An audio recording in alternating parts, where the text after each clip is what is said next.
want to be a star, don't you? Look at you. Where's it from? It's Family Guy.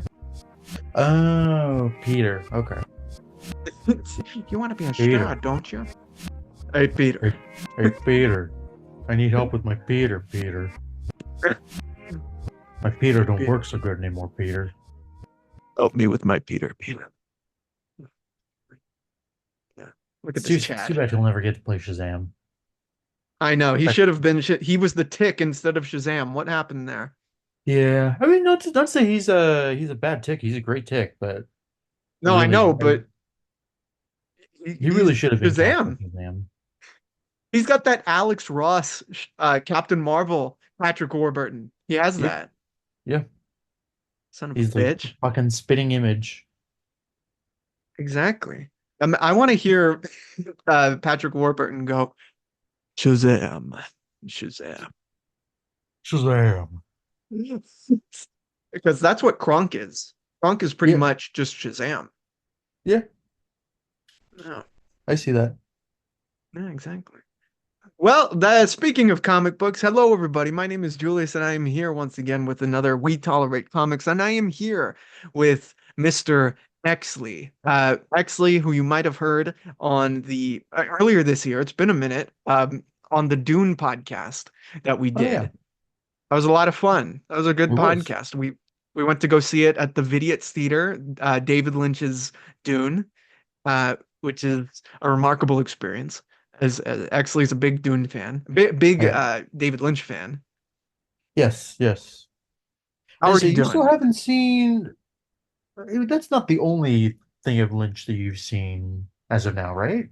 No, no, I've seen a bit of Twin Peaks, and I actually have not. I know a lot about it, but I have not seen Eraserhead or Blue Velvet. Those are Okay. films I really want to see. And Yeah, I I'd say can. It's just, yeah. Blue Velvet used to be on HBO. That's how I saw it. I think they took it off though, unfortunately. Um, and Twin Peaks, I think, is still streaming on Hulu.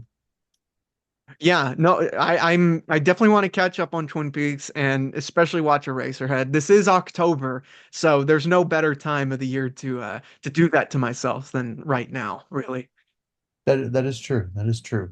You get to see the regular chickens that they eat for dinner. Oh my God. Yeah, Just it's like regular that's chickens, or just like regular chickens. you're gonna sit down, you're gonna eat a chicken. You're gonna do it well. Otherwise, you get the fuck out. See, now that we've brought chickens into the discussion, all I can think of is that one scene from Pink Flamingos. Oh my God. Explain the scene. Oh, these goddamn chickens. Oh man, well, how are you doing, man? It's been a minute since you've been on the mic.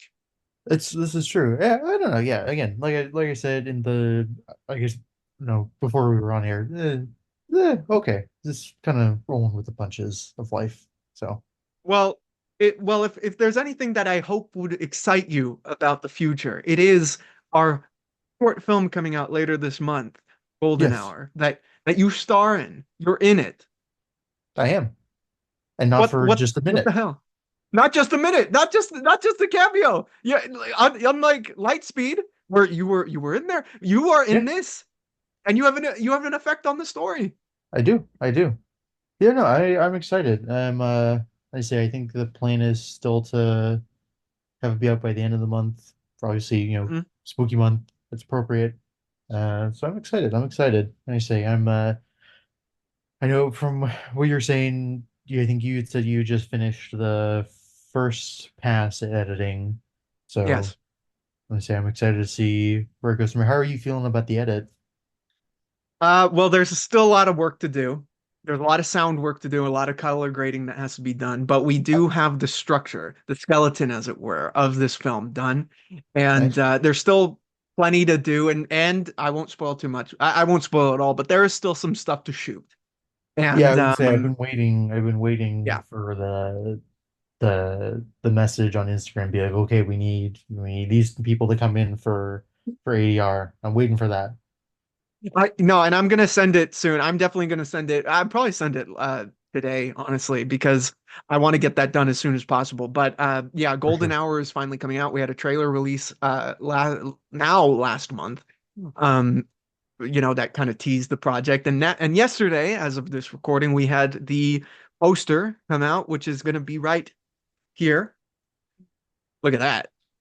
That looks pretty good, right? Where is it? Right. Yeah, exactly. Right. Look at Exley on that poster. Oh my God. Looks like a Okay. Chad. It is a chat. Okay, now someone needs to pass through the filter where everyone just becomes a Wojak on the poster. Hell yeah. I love To give Wojaks. them the SpongeBob or the handsome This Squidward is legs. Hanson Squidward. Hell yeah. Well, Squidward's a little I want creepy. to That whole say episode is a little creepy. no, that's disgusting. I don't they're unhinged over there when they make Oh yeah. SpongeBob. But also speaking of Seriously mentioning unhinged. SpongeBob, I'm sure you saw my this was like a year ago now. But there's like a weird Eraserhead reference in Uh-huh. an episode of SpongeBob. Oh my God. Yeah, where Squidward is all bandaged up and he looks like the baby from Eraserhead. It's very weird. It's very weird. Like I said, I Oh posted about my it on my God. story. This is like a year ago. Dude, that's not far off, I don't think. A lot of these like creepy pastas about especially the SpongeBob ones are my like Yeah, some of my favorites. They're not far there off from what could actually happen on the show. yeah, there's a lot. I don't know. So I never really watched I mean, I didn't have cable TV growing up. So I never really Yeah. watched SpongeBob. I was never super into it. But I remember I was really into creepypasta. Um, and I remember just yeah, there being a weird number of like SpongeBob or just like also just like Nickelodeon related Yeah, yeah, yeah. creepypasta. Which I mean, like I knowing more about Nickelodeon as an adult, like I can understand why that was the case because it seems like there's a lot of weird stuff with Nickelodeon. So It's sad how these stories that we know are fiction, like the creepy pastas, um, are not as strange as what actually happened at Nickelodeon. yeah, yeah, yeah. It's sad, It's very but sad. hey, It's very sad. but hey, That's actually, we're Hollywood here to for talk you. about. Well, that's Hollywood, baby. We're entering. You're gonna be at some crazy parties soon, actually. Yeah. Well, The I'd say star. we have one coming up. That I'm assuming you're going to. Oh, yeah, I put a good maybe. Our one of the other stars is Harrison is throwing a little shindig on on in October. So we'll see. We'll see. Will it be a cast reunion? Will I show up with my director's hat? I have a feeling it'll probably be at least partially. I know there are other people coming as well, so it'll be interesting to see who shows up. I'll pass through. I'll knock on the door. You'll see me through the window, and then I'll walk by. We'll give a little creepy wave. It'll be fine. Hi, hello, like that, and then walk Yes. away. But actually, we're here to talk about some comic book stuff. But before we talk about the books you and I both brought, which I'm very excited to hear what you have, because I know you were telling me you had a couple ideas of what you could talk about today. Um, I wanted to bring up some, news that came out today, or not today, recently regarding the comic book world, the comic book film world, and everything. And some of the ones that I know you and I are probably the most interested in are the news pieces coming from DC. Specifically, uh, there are a couple stories I'm going to talk about, but the first one I want to talk about is I believe it's the official announcement of Kyle Chandler playing Hal Jordan in the Lantern series. And if it's Oh not wait, officially announced, when did I haven't heard about this. The last thing that I heard was that it's Josh Brolin and Matthew McConaughey had turned it down. So wait, who's playing him? Kyle Chandler? yes, it's Kyle Chandler who was heavily rumored to play Cable in Deadpool 2. I believe he's confirmed as Green Lantern. Yeah, yeah, it looks like it. It's on Deadline. It's on Hollywood Reporter. All right, all right. Yeah. I will say Yeah, so spitting fucking what do you image. think about that? I like it. I didn't say I feel like I've seen Kyle Chandler in a lot, but I don't. remember what. Am I misremembering that He he was was in in Friday Night Top Lights. Gun? I don't think he was in Top Gun, but he was I think his most notable role, like one of the most prominent ones, is in Friday Night Lights. Um, he was in the Godzilla films recently, the legendary Oh, ones, King of the Monsters. interesting. He's in Super 8, the I can film. say I've seen Super 8. I'm Yeah, just looking at his filmography right now. absolutely. That's I interesting. yeah, I absolutely love this casting. I think this is pitch perfect. I think it works both. But like if he were younger and casted as Hal Jordan, it would have made complete sense. But since he's older, it also makes sense because I feel like Hal is going to be very much a mentor to Jon Stewart in this Yeah. series. Well, I'm saying So I love it. I've already told you that like I have a very strong feeling that Hal's gonna make a heel turn pretty early on um Mhm. in the DCU. That's my suspicion. And also Gunn has talked about one uh the degree to which the DCU is going to be inspired by the DC animated universe, which obviously Cal I don't even think necessarily exists in that universe, but It's seems very it's very peripheral how he yeah, exists in the DCAU. yeah. Well, as you say, I don't know if you. I'm sure he's shown up in like comic related material that's set in that universe, but like we see Kyle, but John is obviously the main Lantern, Yeah. and Gunn is We also do see Hal at one point. we do okay. In the time travel episode where they go to meet where it's Batman, John Stewart, Wonder Woman, they go to the future. They meet Batman Beyond, and like time is shifting and everything, time's playing around weirdly, and John Stewart is replaced moment just for like a scene and a half by Hal Jordan, and then Oh, he goes okay. back. Interesting. Okay, yeah, Yeah. I didn't remember that. But yeah, what was I gonna say?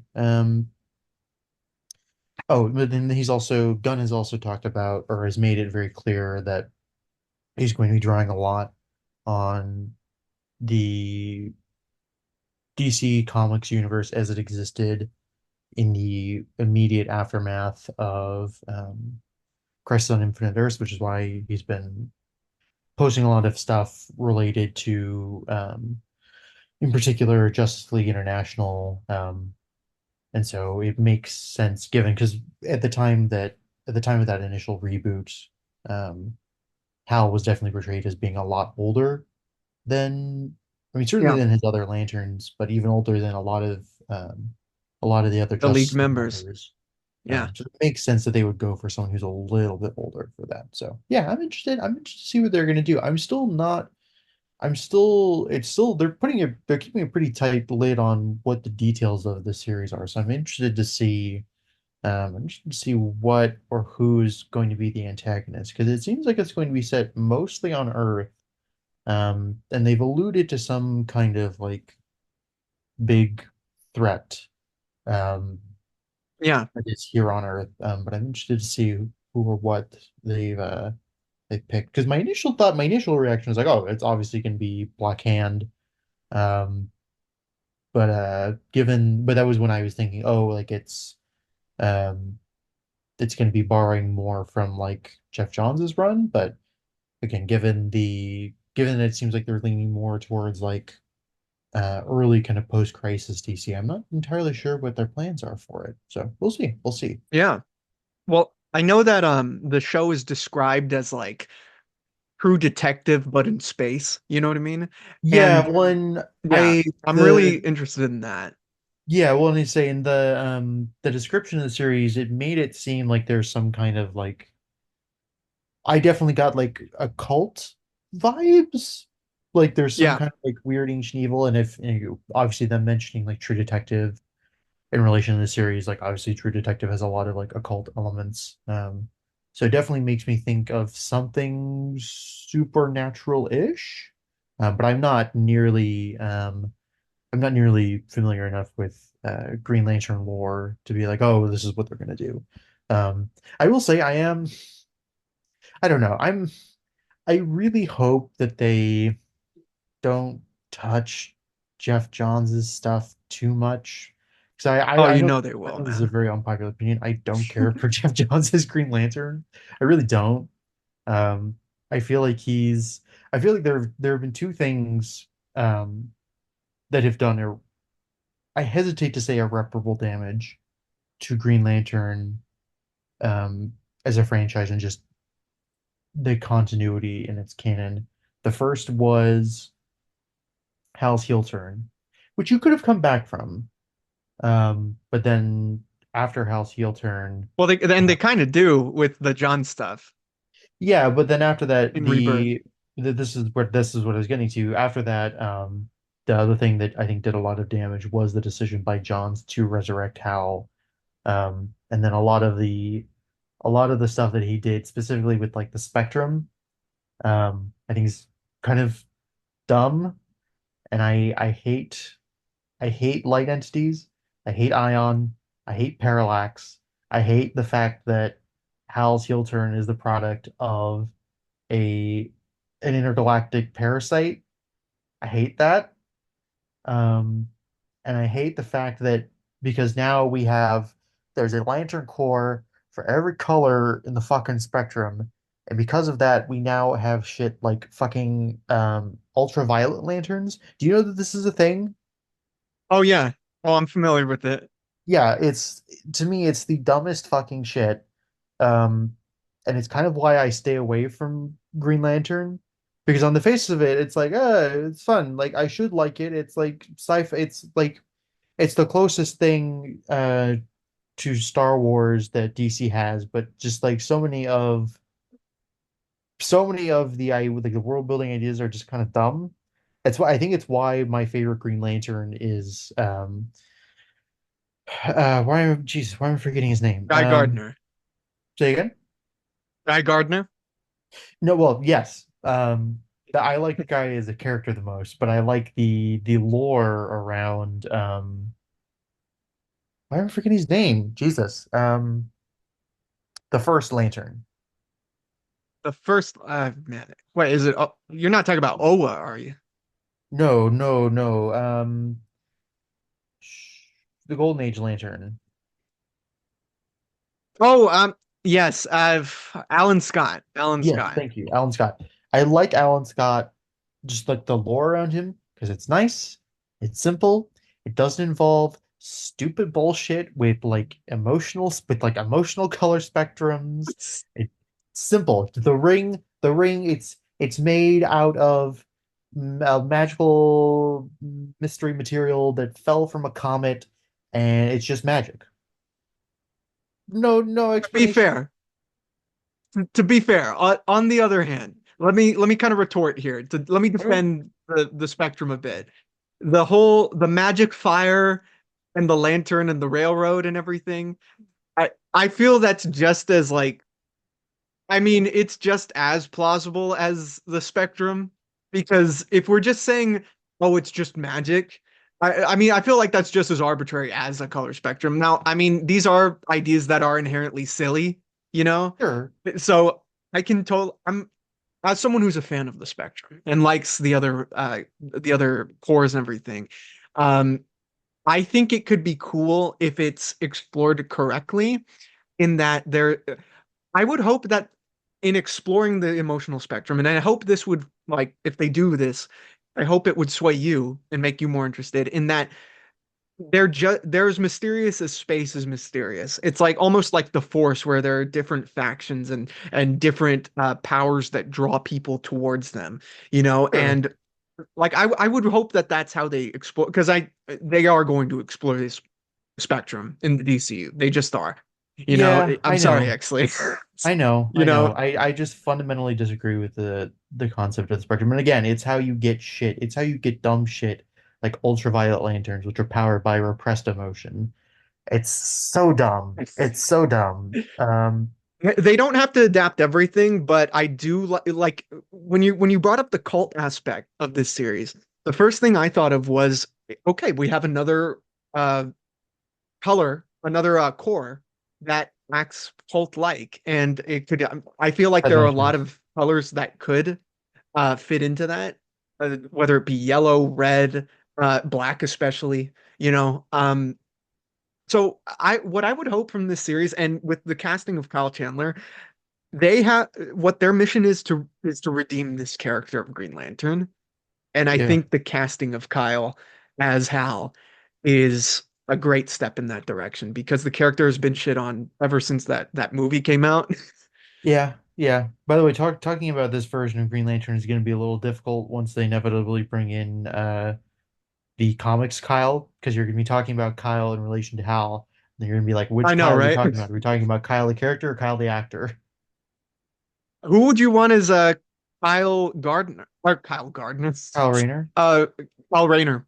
Oh, that's tough. Yeah, that's actually hard. I honestly don't know. Um, David Dastmalchian I mean, I as feel like Rayner. so I feel like the Hollywood thing to do would be to get someone like either, I mean, honestly, to get someone either like Tom Holland or Timothy Chalamet to play Kyle Rayner. Mm, Um, I think that's like someone that would be like like, them, you mean?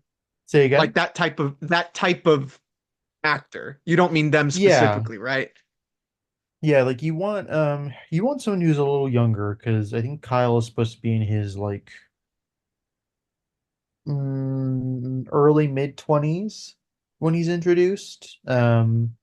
He was very much like when he was created, he was very much he was kind of intended to be DC's answer to Spider-Man in a lot of ways. Hmm. Um, and of course, once he got older and they brought Hal back, they kind of introduced Jaime as the third Blue Beetle, and he kind of ended up He took that taking role, that yeah. slot of like the younger, more kind of inexperienced, relatable TM superhero. Yeah, I'm not Yeah. sure. I would need to think about who I want for Kyle.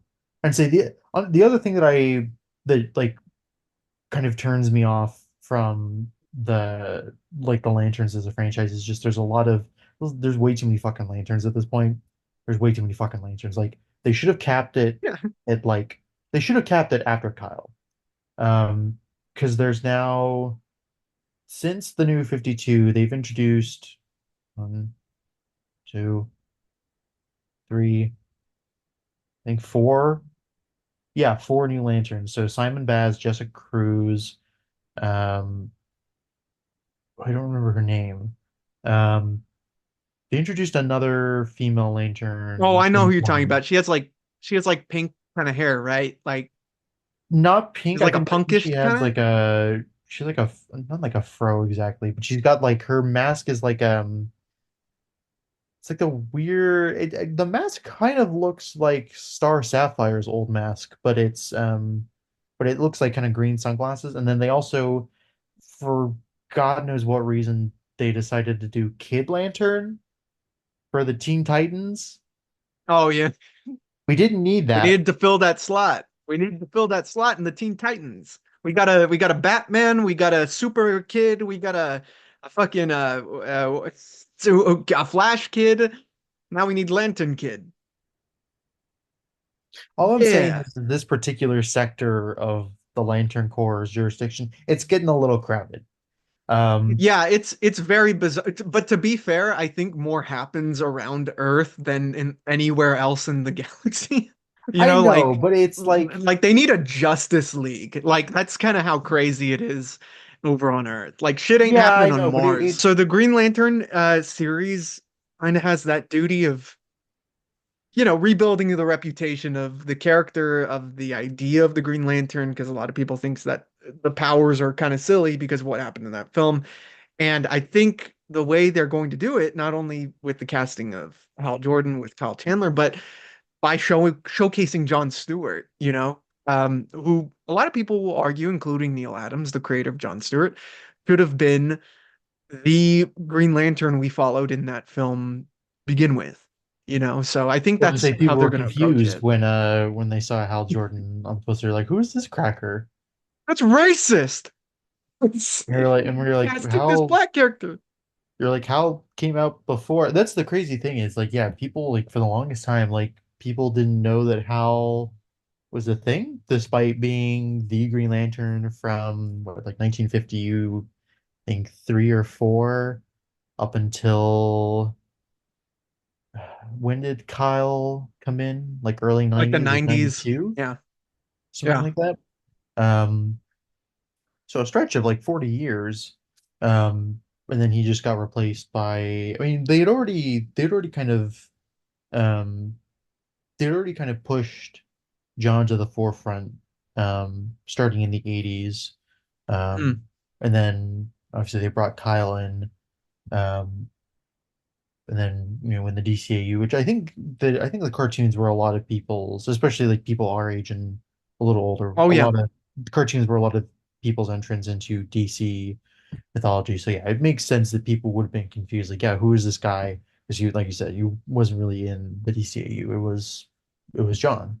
But yeah, Yeah. I'm hoping that as dumb as I find a lot of the world building elements to be, I'm hoping that this series re-legitimizes Green Lantern and makes people more interested in Yeah. that part of DC. Yeah, I hope so too, man. I mean, I like that I already like what they're doing with this world and that they're spreading a lot of the elements throughout different projects. Like Yeah, related to Green Lantern, we're going to see Guy Gardner in Superman.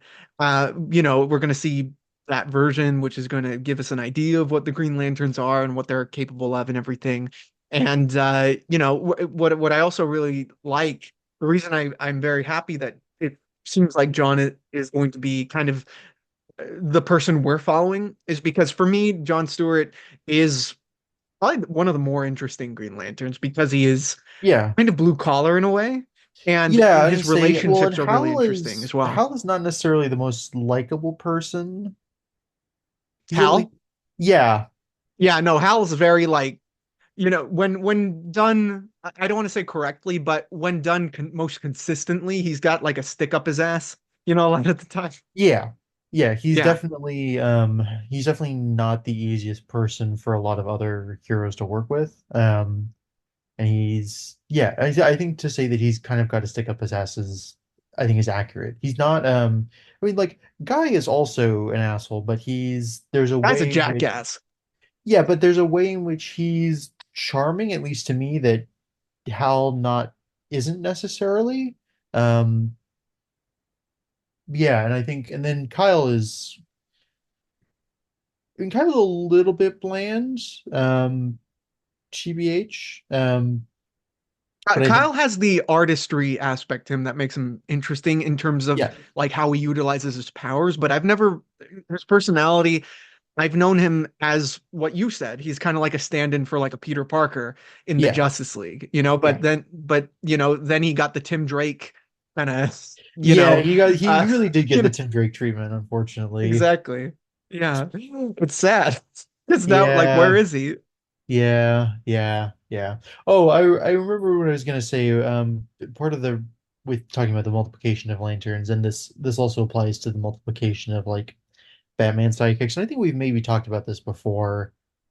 Just like part of the problem with the incentive structure in terms of like payouts for superhero comics is that you don't get royalties. Like if you write for a character that was created by another person, you don't get royalties for that version of the character that you've written. The person that created the original character continues to get royalties. So you only get royalties for characters that you've created. So there's an incentive to create a whole bunch of new characters um, Look at when you Miles take Morales over a with Brian pre-existing Michael Bendis. franchise. Say again? Miles Morales with Brian Michael Bendis. Yeah. And you say, and then again, like the prime example I think of this is just the multiplication of Robins. Oh Um, yeah. the we need to stop. Need to put a cap. I need the editors at DC, someone to step in and be like, okay, no more.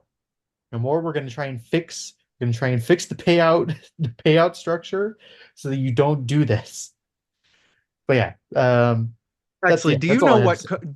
do you know what company you're referring to? It's I know, I DC. know, I know. I know that would never happen, but I can You know what dream. DC stands for? You know what it stands for? Uh, Discash. Okay, this is what we're grasping for. All right, which is why on October 7th, I'm grabbing my first issue of Absolute Batman. Okay, so that I can oh help yeah, with the Absolute royalties. Man, It's Absolute Man. Yeah, hell yeah. Hell yeah, man. But speaking of the Tim Drake effect, it is in also known as full Bat effect. Chungus. Yeah, as Bat Chungus. Let me talk to you about this other piece of news that came out. Oh yeah, just yesterday. Further exclusion of Tim Drake. We're getting apparently from DC Studios, not within the DCU. I believe this is going to be Elseworlds. No, It yeah, is called Dynamic Duo, which is an animated DC film about Dick Grayson and Jason Todd. Um, not Tim Drake. Uh, and this is separate from anything else. As far as I know, it's separate from anything else. Um, yeah. It seems to for, be my immediate reaction when I heard the news was like, oh, like they're trying to imitate Into the Spider-Verse, basically. yes, yes, Especially with the absolutely. like kind of unconventional animation style. I mean, like not to say that like the animation style for Into the Spider-Verse is like super unconventional. It's distinct, but it's it's still regular like CG animated stuff. But this is apparently going to be using like a mix of puppetry and CGI Yeah, animation, and I think also maybe traditional animation. So I'm interested to see what the final product is going to look like. I'm honestly interested in um, I think I'm frozen. Am I oh back? no, I'm back. I was gonna say I'm honestly interested in seeing the project simply on that basis. Because I wanna take a look at the animation. yeah, I'm very curious. I'm curious about this. Um, I appreciate that DC is going forward with a lot of the Elseworld stuff. Yeah. Um, I would have liked a a Robin or Nightwing film in the DCU, but well, for one thing, I think they need to fix their titles for some of these films like that are coming out. Like Dynamic Duo, it's okay. I understand why they would use it. I think there's Yeah. something better there. And also, this is gonna be real quick, but The Brave and the Bold, Oh, I'm I think Brave and the Bold is going to get changed. I I have no hope doubt that that's so. going to get I changed. really hope so. I'm not sold on that. I know what it's referring to. I get it and everything, but nah, I ain't feeling it. If it were called Batman Brave and the Bold, that would be a little bit better. I understand why they want to not have Batman in the title, but I mean, Yeah. come on. But yeah, it's Um, not. I have very little doubt that once that actually goes into production, that name is going to change. I have very little doubt. I think it's probably going to be. It'll probably have Batman in the name. I honestly wouldn't be surprised if they just drop the Brave and the Bold as a title completely. I have a pretty strong feeling that that's going to be the case. Um, they should call it Batman and Robin. yeah, honestly, Call it that. Batman and Robin, or I mean, Batman and Son is already taken. Um, but yeah, something like that, something that is. I mean, first of all, like we should point out that the original Brave and the Bold had nothing to do with Batman. It was a Yeah, Flash and Green Lantern team up.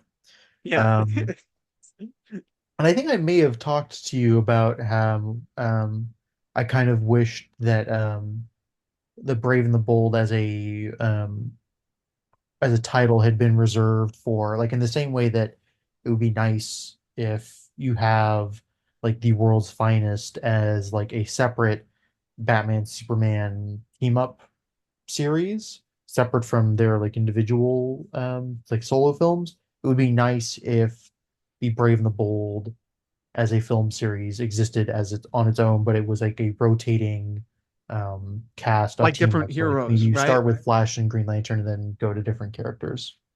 That would be great. Yeah, Yeah, I would love that. I mean, that's where it's a bit more appropriate than with. I mean, I know there was a cartoon called Batman Brave and the Bold and everything, but yeah.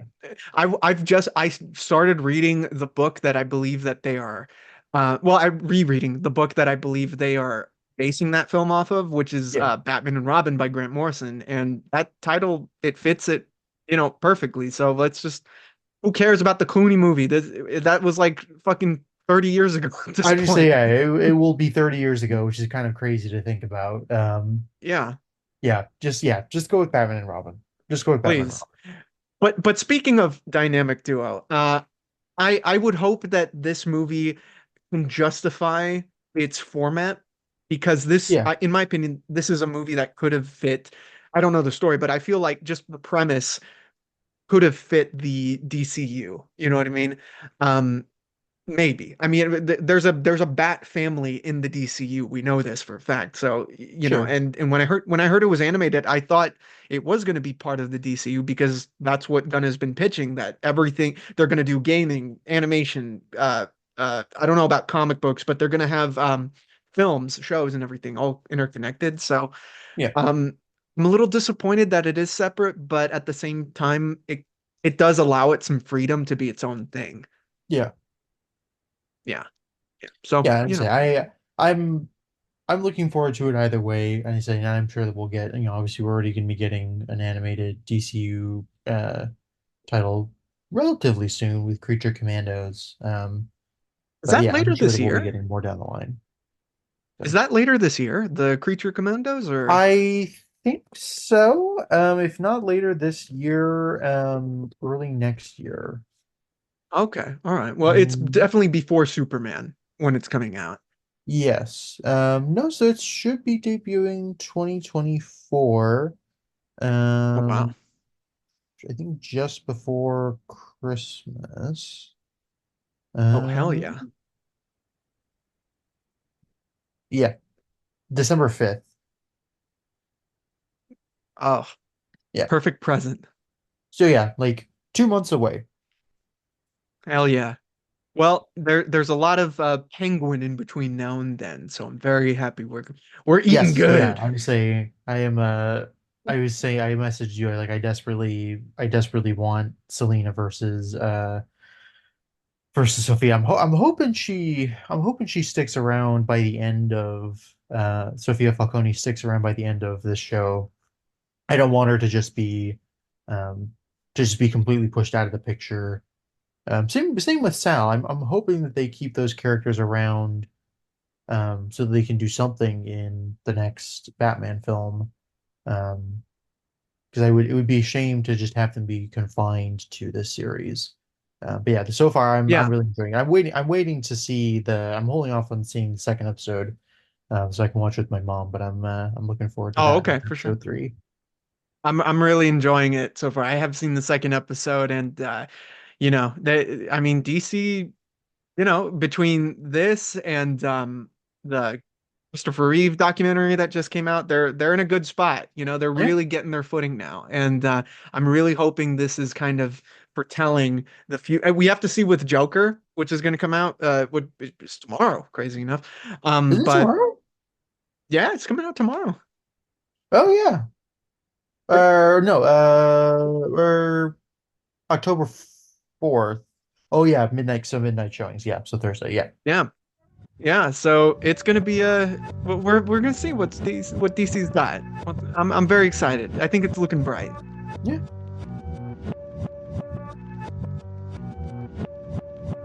All right. Actually, why don't you tell me a little bit about the book that you decided to speak on upon today? Yeah. Because Yeah. I'm very interested in what you chose. You gave me some ideas of what you might talk about as a companion piece to what I have. So I'm curious what you landed on. Yeah, so I figured it's short enough that I can talk about both of them. Because you had initially talked about doing Joker. So I Yes, by figured, Brian Azzarello. yeah, to complement that, I figured I'd go with Azzarello's, and I think he wrote more than just these two series. What are Um, they? Because I can't so, really see them. oh, you Yeah. better? So yeah, tell me a little bit about these books. Yeah, so I decided to do Before Watchmen, Comedian, and Rorschach. So Before Watchmen was released in, I believe it was 2012. This was not too long after DC rebooted with the New 52. and they were basically just trying to. I think this was as a prelude to basically trying to monetize, um, Yeah. to trying to further monetize Watchmen. Obviously, they ended up bringing. I think they had actually established like, okay, like this is the world within the New 52's multiverse. This is the one in which Watchmen exists, and obviously they brought Watchmen into they brought Watchmen kind of center stage with the Button and Doomsday Clock. And this is kind of like a prelude to that, that further the further utilization of the Watchmen characters and IP. But it was before Watchmen was commissioned in 2012. It was like a prequel series to the original Watchmen comic book, and you had series for what was it, Ozymandias, Night Owl, Silk Spectre, Dr. Manhattan, Comedian, Rorschach. And then they also did a series for the Minutemen. And then a couple other like single issue like one shots.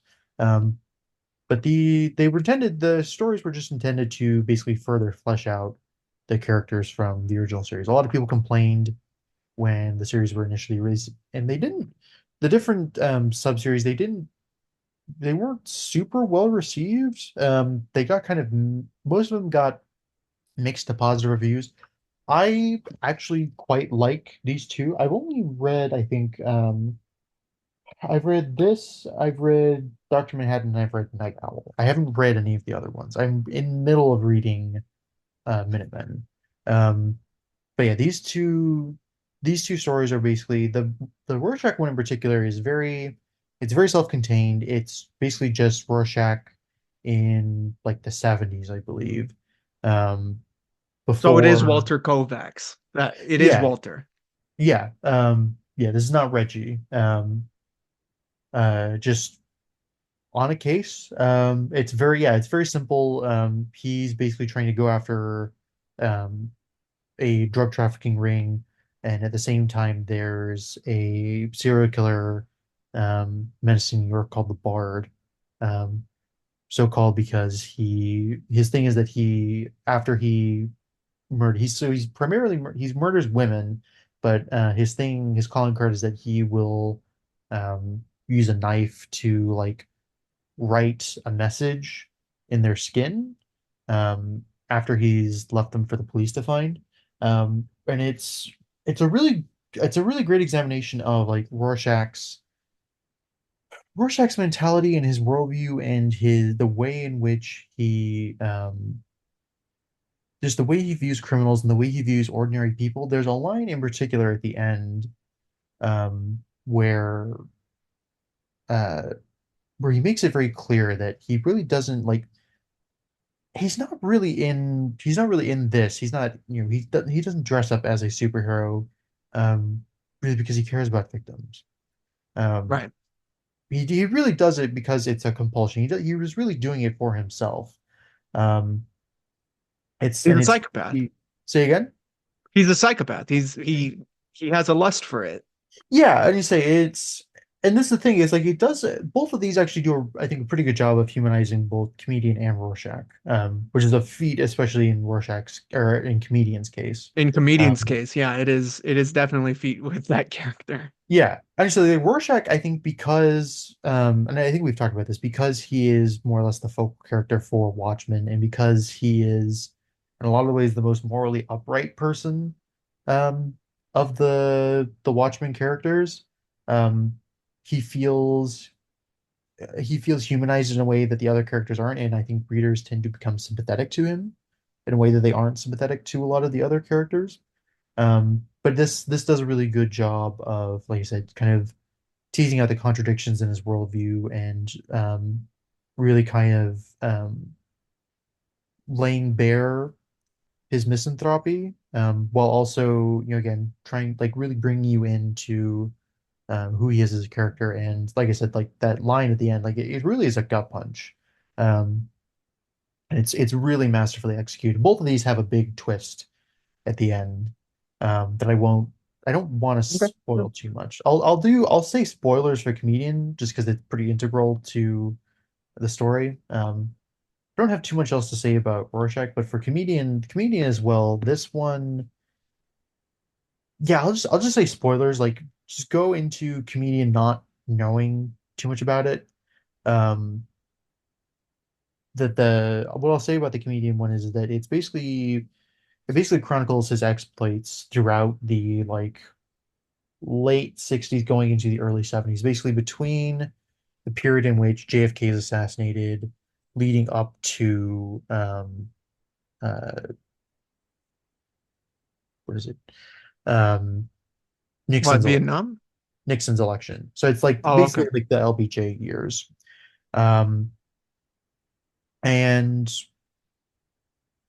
it basically it's in particular it's like looking at his career in Vietnam, and just again it's mostly an exploration of his worldview and how he came to be I mean to say cynical, I mean nihilistic, really, but even to say that he's a nihilistic character is, I think, putting it too lightly. Yeah. How he Yeah. became the kind of nihilistic character that you see in Watchmen, but also to show how he became the really broken character that we've seen Watchmen. There, in particular, it goes into his relationship with the Kennedy family, and the basically like the various like dirty jobs that he did for the government, and how that connects to the Kennedy assassination. I won't say which Kennedy assassination. Um, Oh, okay. Interesting. yeah. Um, all I'm going to say is Bobby Kennedy was shot in the back of the head, not in the front where Sirhan was standing. Um, but yeah, it's really good, and it's interesting now. I don't think I really understood it because I got this I think in like 2013 or 2014. Oh, wow. Not Okay. So too this long after it right was near when released. it came out, you've had Yeah, this. not too long after it was released, and at the time I really didn't know anything about the history of um, basically like I said, like the latter half of the 20th century, like starting really starting with Eisenhower and going up into Nixon and Reagan. I really didn't know anything about that. In particular, I didn't know anything about like the Kennedy, LBJ, Nixon years. Knowing more about that now and knowing more about the assassination of um, Jack and Bobby Kennedy, this story I think really it has an emotional punch for me as an adult, that it didn't when I was, 13, 14, 15, reading it Right. for the first time. Um, and it just in addition to showcasing kind of the comedian's own psychological and moral decline, it also does a really great job of showcasing just, and in a lot of ways things are worse in the Watchmen universe for America. um, just uh, the decline of America, and just the turmoil and the chaos, and the strife that America lived through that period in the 20th century. Um, so yeah, it's very good. I would recommend both. Like I said, I don't want to spoil too much, but yeah, they both stories do a really good job of kind of suckering you in with suckering you in by showing the human side of both characters, but then having them showing just how inhuman both of them are at the end of the day, Yeah. and how Yeah. broken they are. So yeah, I'll leave Yeah. it there. Okay. Well, one thing I always kind of consider when it comes to spin-offs or pseudo sequels to Watchmen, because of the whole history with Alan Moore and why he doesn't associate with the book and everything anymore. Though He's very one of the salty. things He's I so fucking salty. he's a little too sensitive for my taste, but I understand Yeah, where he's coming from, but he's it's also like a bit much sometimes. yeah. Um I don't watch films, I only pray to Vishnu. Uh you know, my main question, because I love Watchmen, I love the original book, and I like quite a bit of what other writers have made, but the main thing I kind of ask regarding anything related to Watchmen that isn't made from Alan Moore is, does this kind of justify itself? versus is this just, Like a cynical cash something grab. that DC wants to, yeah, is this something that DC wants to cash in on? Because in recent years, DC has really, made it their mission to squeeze as much as they can out of Watchmen, Yeah. whether it be films, shows, Before Watchmen, Doomsday Clock, Tom King's Rorschach. So do you think that what you've read with Comedian and Rorschach, do you think they justify their existence? I mean, I would say so. I mean, here's what I will say. I think the entire idea of a before Watchmen of that series, that entire idea was absolutely a cynical cash grab. Right. Um, I don't think there was really any other reason to do that except to try and make more money. And this is the thing, it's not like Watchmen doesn't already sell well. Like been in pretty much continuous, it's been continuously in print since the time that Since 85, the yeah. series wrapped up and it was collected. Um, Yeah. so in hard and paperback. It's been in print basically ever since then. It still sells Yeah. They copies. they just Um, released the DC Compact yeah, books they're doing of Watchmen yeah. for 10 Which, bucks. I love the idea of those compacts. That's very clearly, I think that's pretty clearly like DC taking notes from Japan because the Yes. compact format is very similar to something like it's very similar to the format that you would get a like manga comic in. It's still a little bigger than like a manga Yeah, a yeah. manga volume would be. Manga volumes are a little bit smaller, but it's very clearly what they're aping. Um, And it works, dude. I picked yeah, up an All-Star Superman of one of them, and it's great. It's a nice feel to it. The art's still beautiful. It's nice. it's very 10 ergonomic. bucks? I mean, Yeah, come on. yeah, no, I think that's a totally I think that was a very smart move by DC in terms of trying to get more people into comic books. And I will definitely say someone who is like lugged around, multiple volumes of comic books in Yeah, my like right? backpack. It's like you worry a lot about like damaging them and it's a little Exactly. hard to fit as many as you want in like a limited space. So yeah, it's definitely I'm glad that they came out with that format. But yeah, so this is definitely a cynical cash grab. It is definitely a It's cynical cash grab. Why isn't my it's blurring it out? I don't know. I hate my camera. It's definitely the a cynical truth. cash grab. It's the truth being censored, my friend. Well, I mean, it was censoring in particular the comedian one, which, like I said, this has to deal with both Kennedy assassination. So no wonder they're Yes. censoring that. Um, But so yeah, it is the idea of the series is definitely cynical cash grab. I think these two stories in particular do a good job of justifying them, even though so Rorschach I think was Rorschach and Manhattan's stories I think were the series that were the best well received. Comedians in particular I think was very mixed. I think that's partially because of the way in which people felt that it retconned certain elements of Watchmen, Mm. which I understand why I think it it gets away with it on a technicality. Oh, But he okay. doesn't he like again I don't want to get into it too much. Yeah, yeah. But like he when comedian says don't ask me where I was when Kennedy was killed, he doesn't specify which Kennedy. He doesn't specify which Right. Kennedy. Um, I don't think, if I'm remembering correctly, I don't think he says uh don't ask me where I was when JFK was killed. I think he just says Kennedy. Um, but yeah, I think they both stand well on their own. I think they justify their existence. I don't know so much about the because I haven't read all of them. I'm not sure about like Silk Spectre or Osmandius or the Minutemen is okay from what I've read. But like I said, I haven't gotten very far into it, so Right. Isn't my that opinion on Darwin that could Cook? change.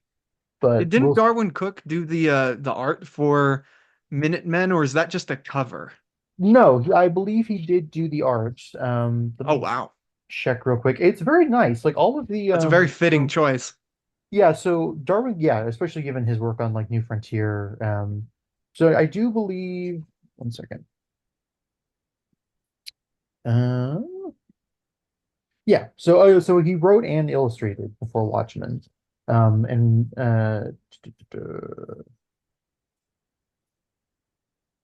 yeah, and Azzarello wrote both of these, and I think I finally know how to pronounce the name. Libermejo? Because I think his Bermejo, family is either Mexican or like Central American in origin. So I think that's how you pronounce his name. Bermejo, Bermejo. I think that's how you I pronounce believe his so, name. yeah. I've struggled to figure out how to pronounce it for the longest time, but I think I finally figured out how. He illustrates Rorschach, which I really love. We've talked about this before. I really love Yeah. his art style. That's got to be a horrifying experience then, because if his work on like Joker, Brian Azzarello's Joker is any indicator, the artwork for Rorschach by Bermejo, written by Azzarello, has to be just disturbingly hyper realistic. Oh yeah, yeah, it's great. And I was wrong. He does say, "Nah, I'm clean, guys. Just don't ask where I was when I heard about JFK." But even then, the way where that was, it fits. It fits into the way this is told. Mhm. Wow. Yeah. Yeah, well, that's kind of the interesting aspect of like when you brought up how more so comedian story had a mixed response. Um, do you think that was I think because people of were really scared of empathizing with comedian or I see, I sympathizing with see, him. I see. Okay, yeah, because you run that risk obviously with any sort of material that deals with a morally reprehensible person, like for example with the Penguin Show. But my what I was gonna say is how much of that do you think is like the mixed response is referring to the quality versus just the whole concept of making Watchmen material without Alan Moore's blessing or even input? That's a good question. I do think that is something to take into consideration when assessing the initial reception of the series as a whole. And I do remember there being not just from like critics, but from fans in general, there being um outrage is maybe too strong a word, but people were definitely upset by it. I think Um, outrage is actually an appropriate word, to be honest.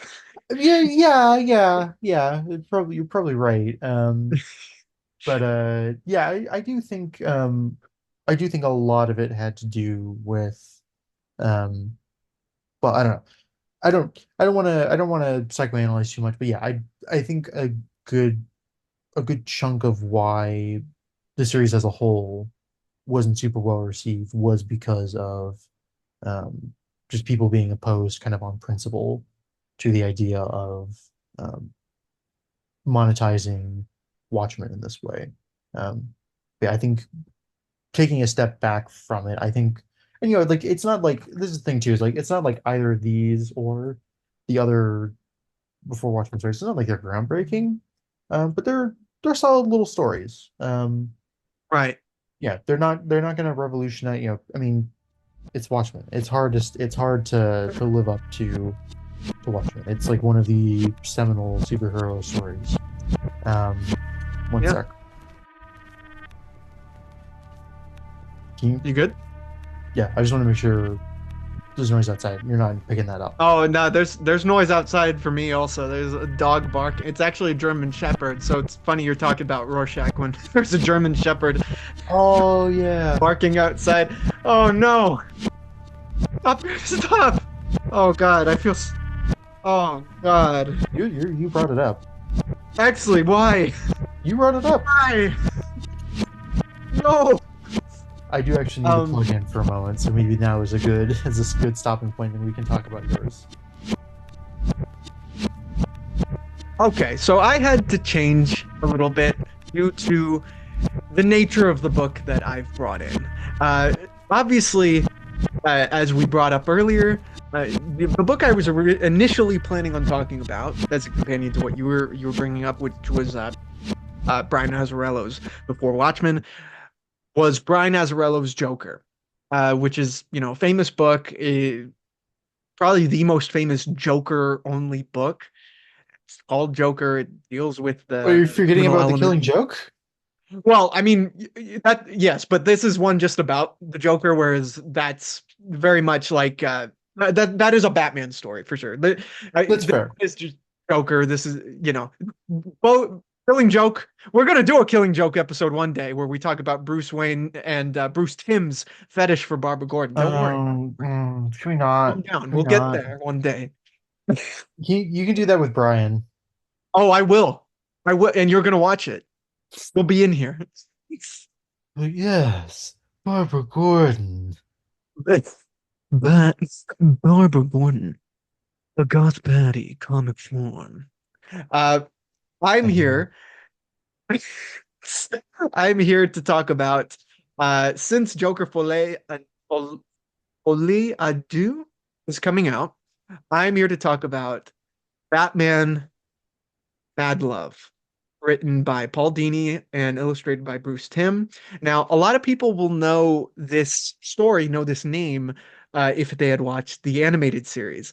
Batman, the animated series, obviously created by Bruce Timm, and people like Paul Dini and Darwin Cook come from that whole world of the animated series. We were talking about the DCAU earlier today. Um, Seminal series yeah, defining for Batman. You know what I mean? Redefining for Batman, really. I mean, it came out as kind of a a uh, a series to go along with the Tim Burton films that were coming out at the time, but Batman yeah, the Animated Series really carved its own area, its own world and like corner of Batman, like a huge chunk of Batman that is very influential to, you know, interpretations to this very day. yeah. I say Um, maybe the most notable being the Arkham series. Yeah, the Arkham series, the fact that uh, Robert Pattinson's Batman refers to himself as Vengeance, Yep. Harley Quinn as a character is Yeah, from this series, we which have I think a Bruce lot Timm of to blame for Harley. yeah, no, yeah, and what's funny is I think a lot of people tend to forget that character that is as iconic now as Harley Quinn, which has evolved uh, so heavily. It all stems from this cartoon show meant for children. Yeah, And and she Mad wasn't even Love, intended to be. She wasn't even intended to be a recurring character. She was just supposed to be a one-off, which yeah, is kind of crazy to think about. And she's only in that episode. Um, it's Gordon's something. She's only in that episode for probably like 7 minutes of screen time. It's not that much. yeah. She didn't have a super big role. But yeah, she just kind of like blew up in popularity. And Bruce Timm was like, "All right, I'm putting my OC into the rest of this series. Oh yeah. My Sonic Um, OC." and I mean, I think a lot of that is due to not only her look, not only the dynamic between her and the Joker, but the voice of Arlene Sorkin, Yeah, which Tara Strong would later, inhabit the role afterwards. But uh, this is a very iconic character, and Mad Love, the episode that many people have seen in the animated series, is an adaptation of this issue from the Batman Adventures, which was a companion to the animated series. yeah, The original book is written by Paul Dini and illustrated by Bruce Timm, so it's the same kind of duo in the episode. And this is a very so okay. I read this for the first time yesterday. I've seen the episode before, and they're very shot for shot, panel for panel. A yeah, lot of the dialogue is the same in the episode as it is in this issue, but the overall feel of this is much more, I would say, mature, uh, yeah, much more brutal in this. You see a lot more of what's implied in the episode, and I really appreciate that back then. And again, this came out before the episode was produced. Um, I really appreciate that they were more interested in telling rounded stories emotionally, mixing that with kind of the campiness of the animated series, because this is, I mean, if you look at this cover, obviously it's very cartoony, just looking at it, you'd imagine this is for children, but really yeah. there's It's not. blood.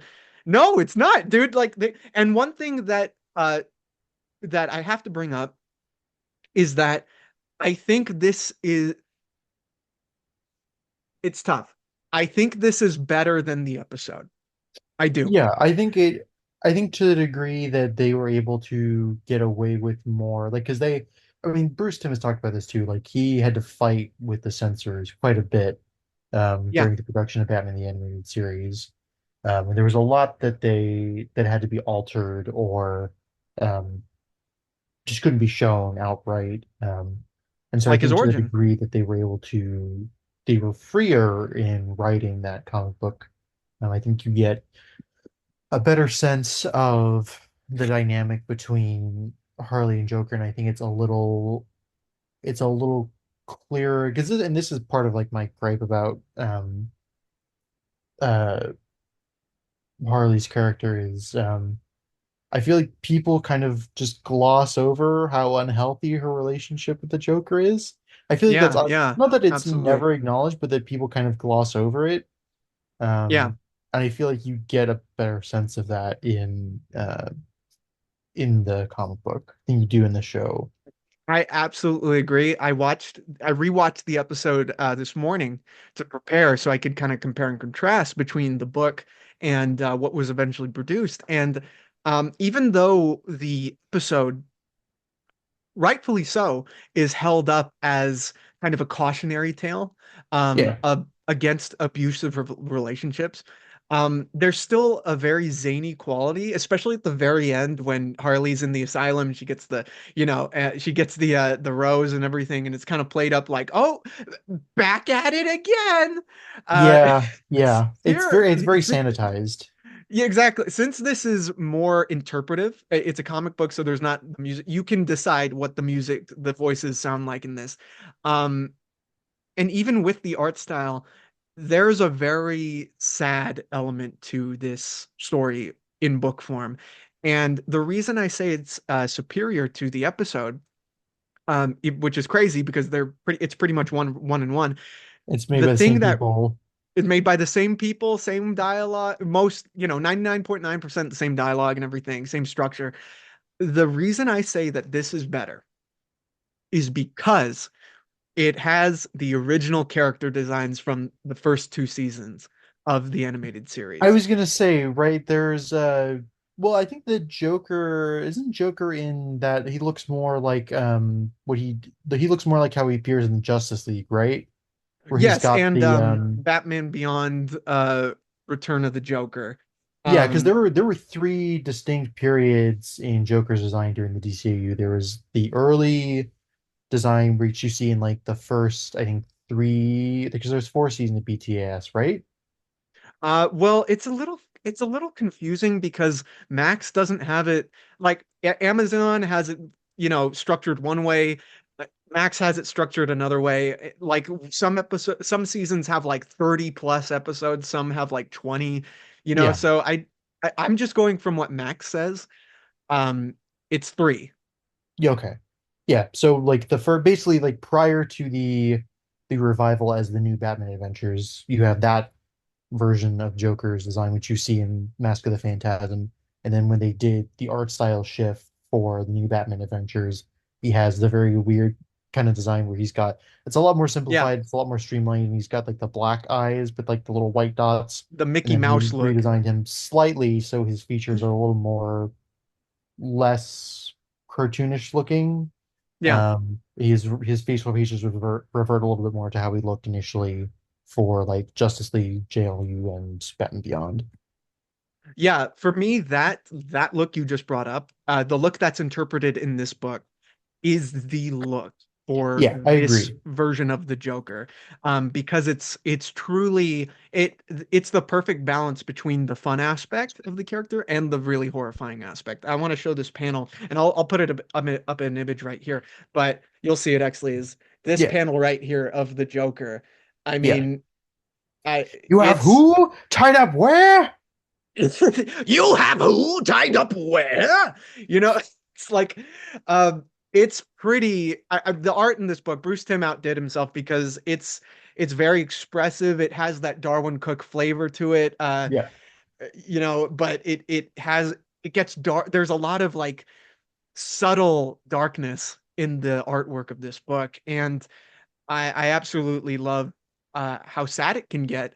yeah, Um, but one thing I am happy that they changed for the episode that they kind of left out and has been kind of left out since this issue is in this book they insinuate they straight up say, but they show that Harley wasn't, when she was going to school, she wasn't the best like psychology, and she had to Yeah, like sleep around with some of her they insinuate that she had to, sleep with her teachers to get a better grade, which is yeah. why she is easily Why she's more taken vulnerable to over. the Joker. Yeah, Right. And I'm very glad they left that out because I think it's more impactful if she is a top of her game psychologist. yeah, It really hones in the message more. So I really appreciate that that was left out of the episode. yeah. And I think it yeah, works. Like, I think both work. I think like people like kind of quibble about like if Harley really was um this really great psychiatrist, like how was she able to be taken in so easily by the Joker? And that kind of, and they do something, they kind of do a similar rewrite with her backstory in the Batman cartoon, the Matsuda cartoon, where she's not like a psychiatrist or a psychologist. She's basically like she's almost like a kind of she's like a why am I forgetting you are the father. Why am I forgetting his name? oh, like Maury.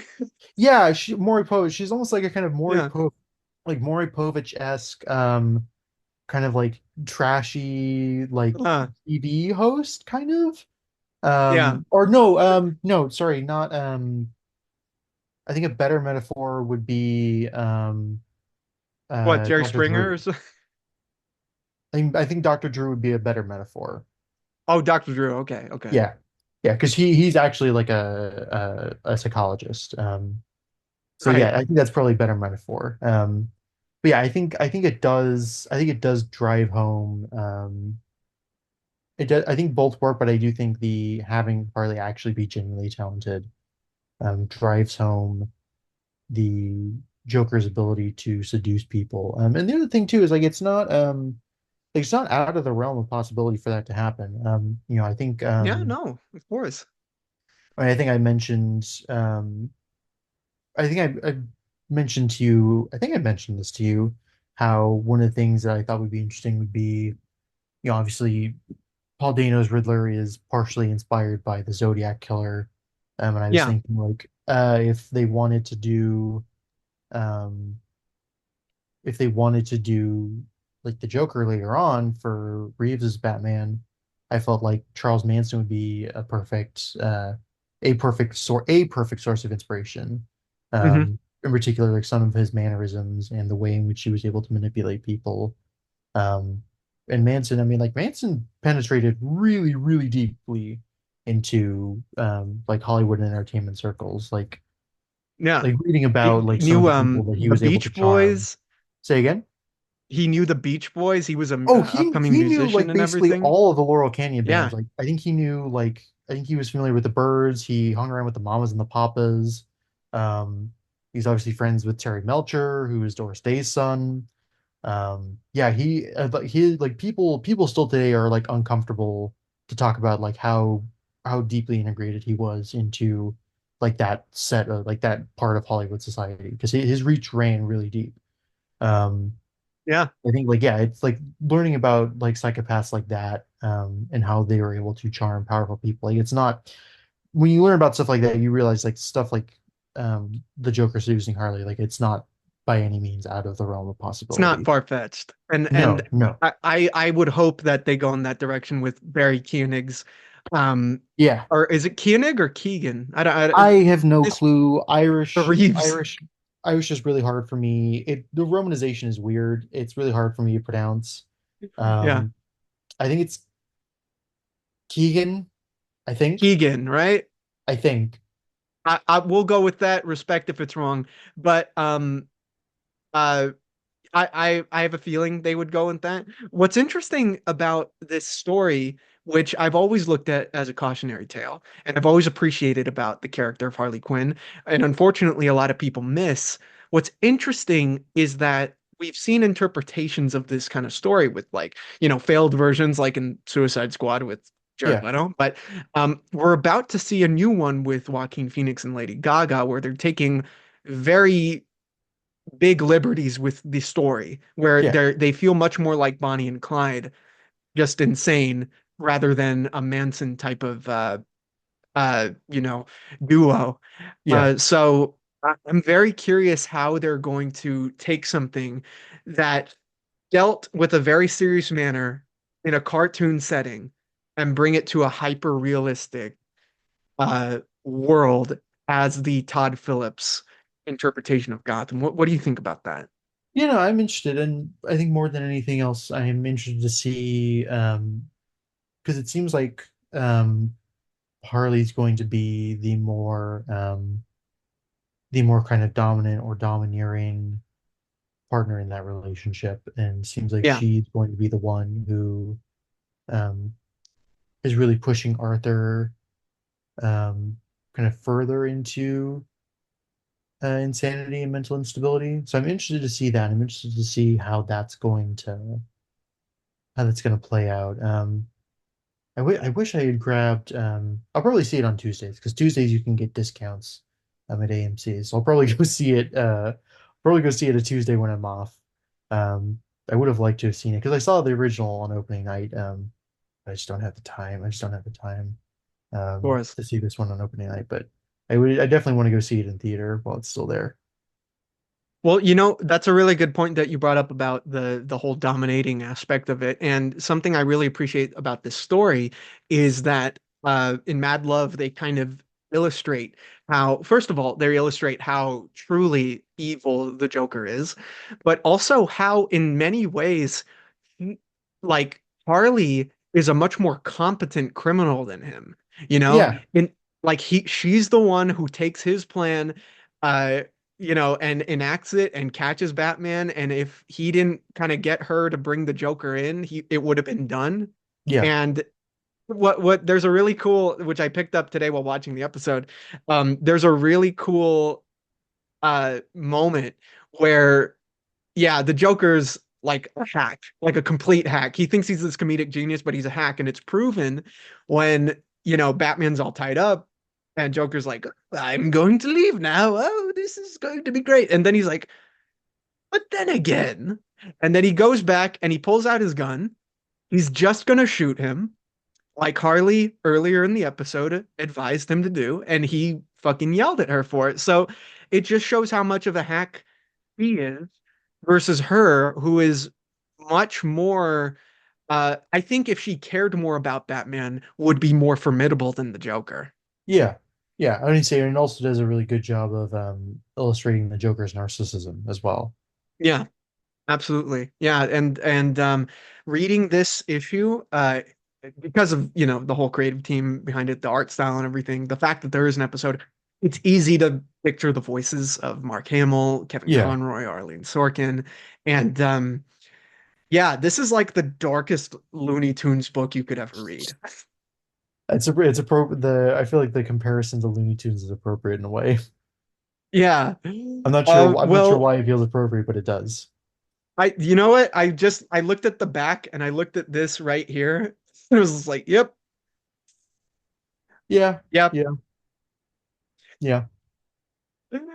Um, yeah, so I love this story. I love that Harley Quinn is as prevalent as she is now. And I appreciate also, and I'm curious what you think about this before we wrap it up.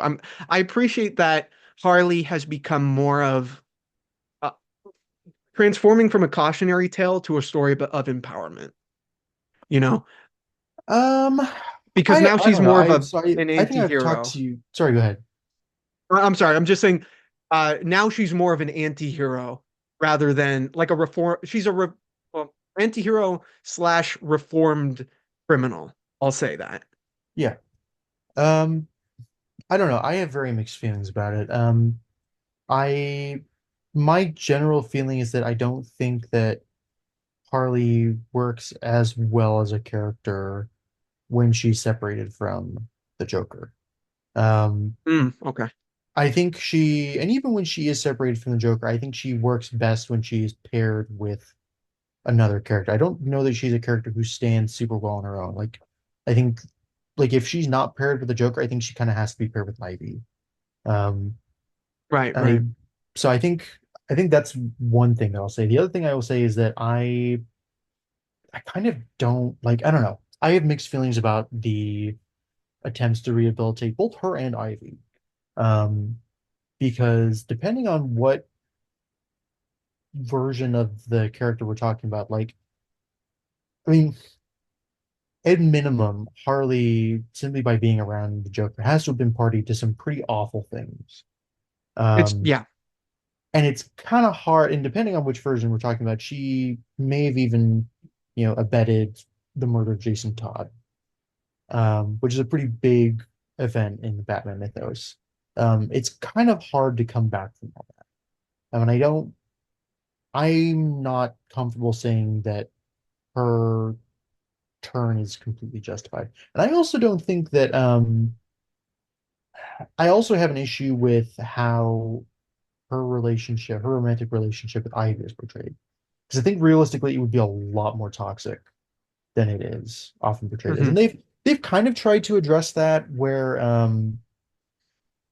basically like because of the way in which because of the way that Ivy's regenerative abilities work, um, that basically causes like a weird split in her personality.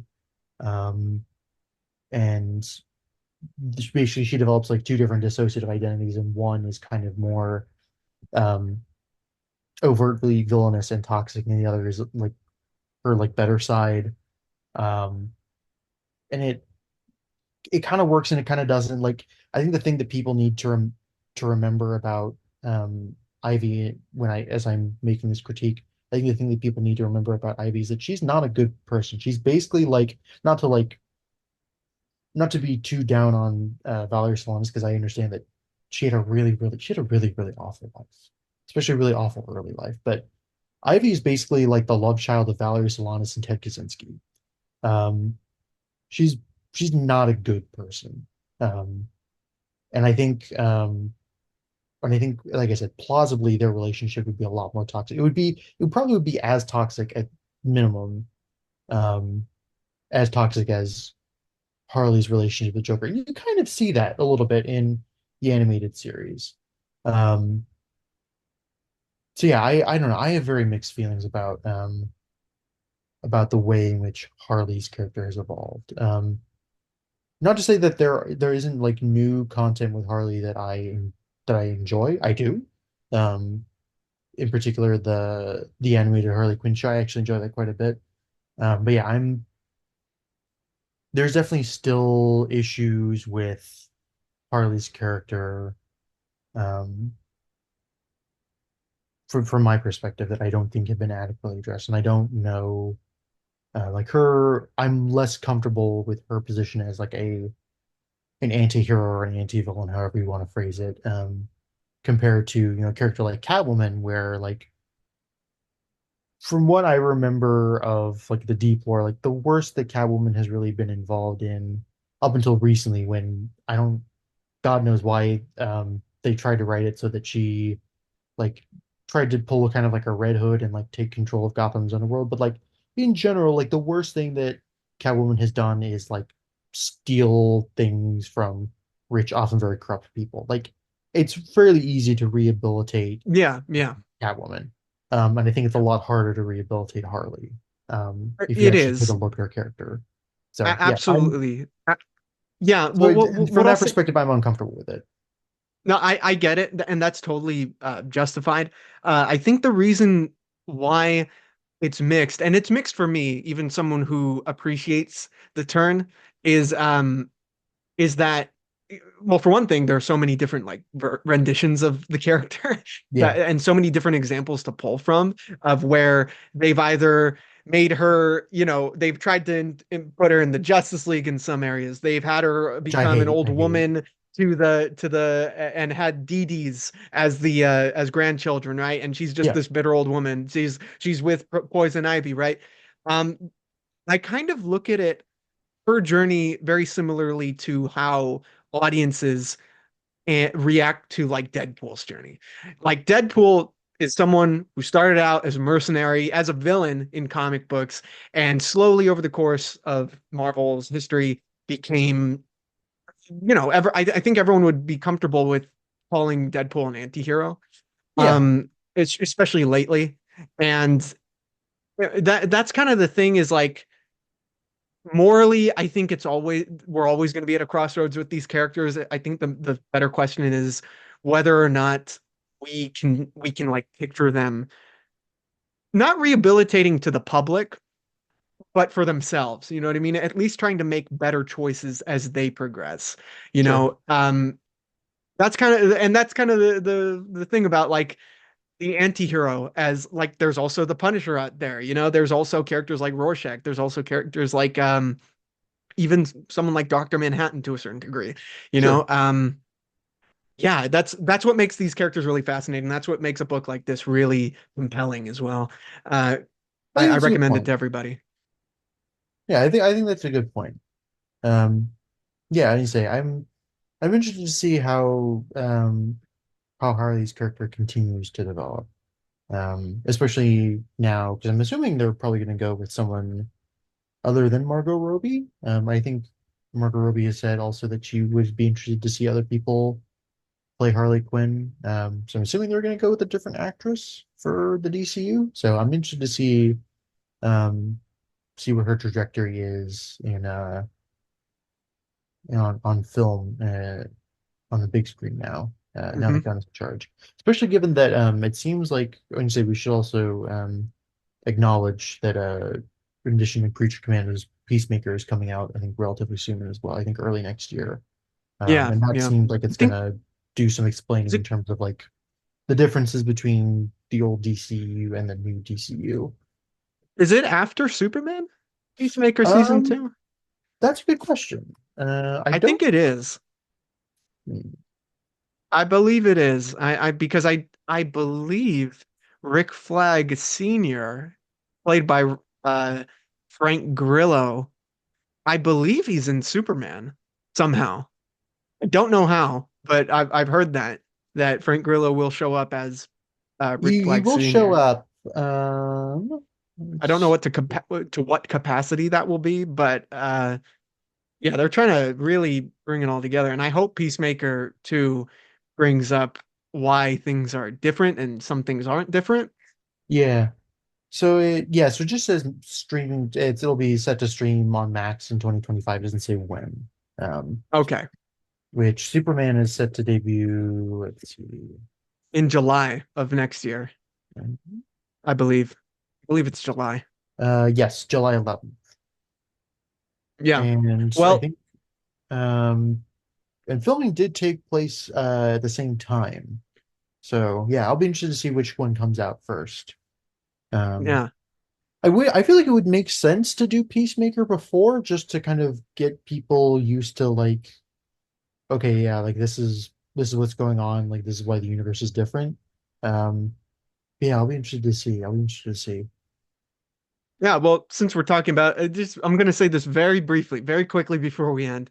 Since we're talking about the DCU and also Joker and Harley Quinn, I've started watching Barry, the Oh, the really? show with Bill Hader. Yes, I love Yes. Barry. Uh, oh my God, what an amazing show! What a sad show! What a fucking great show! Yeah. I would really like it. Okay, and I know this, I might be laughed at. Okay, but I don't care. I I would think I know where you're really going like with it. this. I would really. I can hear you chuckling already. I would really enjoy and be really sold if Bill Hader was cast as the DCU's Joker. I would really be cool with that. Okay, so I initially thought you were going to say Deadshot. So Oh I did not. no, no. I mean, I could see that, but I think he would be really interesting as the Joker. I've said Plastic Man in the past, but no, seeing the pathos he brings into that show, I would be really interested in that. And it would be it would be a really interesting like blend of like the what we've seen with the Joker and like Heath Ledger and that animated series quality. I think that would be really interesting. Yeah, I'm interested to see that. I don't know. I'm trying to think like who I would cast as Casey Joker. I would need to think about that. I know like everyone is like, oh, get Willem Dafoe. It's like, we've Please. already seen Willem Dafoe's Joker. He just played the Joker. He played the Joker in Spider-Man 1. We've already No, seen what his Joker performance would look like. no, Um, I need the phone. you can't do this to me. You know how much I've sacrificed? Yeah. But yeah, I think, yeah, I don't know. I don't know. I would need to think about that. Because you think, I don't know, because I guess we don't really know how old Bruce is supposed to be or is going to be I in would imagine he's in like his 40s, right? Because he has a son probably at this point. probably, I mean, at the very least, like late 30s. I mean, so I have to believe that they're gonna, I think we've talked about this, that they have to compress the timeline in terms of like, oh, this is when Dick is Robin, this is when Jason is Robin, this has been Tim, and Damien is Robin, like what they did with the New 52. So yeah, Yeah, probably very late 30s, very early 40s. they're gonna go with the Robert Downey Jr. approach of casting Batman. When they want to get someone who's like not middle, well, I guess kind of middle aged, but like someone who's like early 40s, like Downey was when he was Iron Man. So, and Yeah, they'd last for like 10 years, 12 at yeah, the most as Batman, and then move on to uh, uh, like, I don't know if it would be Dick who would take over as Batman or whatever. probably. Yeah, I would hope. I would hope. I'm Yeah. fine with that. I mean, Damien is canon ultimately. Yeah, He is ultimately the canon successor. So, but yeah, yeah, I'm not sure who I would cast as Joker. I would need to think about that. That's tough. Yeah, I don't I'm know. starting it now. Bill Hader as the Joker. Because I'm trying to think Let's about go. like who is like a good because now you've got me in frame of thinking like comedic actors. I'm trying to think of like who would be good for that. Yeah, I don't know. I would need Yeah, to think. they don't usually cast that way, like getting a someone No, who's a comedian for the Joker, you know? no. I mean, they don't often do that for like superheroes generally. I feel like the exception to that would be someone like Chris Pratt, and then obviously like Mike Keaton. Um, Yeah, or Kumail Nanjiani uh as like what's his name? Kingo, I believe in the Eternals. yes, Uh yeah, Booster Gold rumored. yeah. I need to say I don't know. I haven't heard if that one's confirmed or not. Yeah, I don't. Yeah, that's tough. That's tough. I would need to think about that. I would need to think about that. I'll get back to you on that. Okay, when I have you on in November to talk about either Watchmen or Doomsday Clock or both, Yeah, the Watchmen epic episode, we'll talk a little bit more about that. for sure, for But sure. Exley, my boy, we did it. We have. I need to Yes. eat now. Me too. Nah, I gotta get to class now, bro. Yeah, But go hey, good to class. I will get to class. But hey, man, thank you so much for helping me out with this episode. I Of love course. talking comic books with you. I love podcasting with you. Hey, And I'll see you soon because we still got some work to do on Golden Hour and everything. And we this is got a true. busy month, man. We got a This is busy true. month. So, is there anything lastly you want to say? Maybe sell the people on our film a little? Oh, you're putting me under a lot of pressure here. Um, I mean, I guess what I will say is,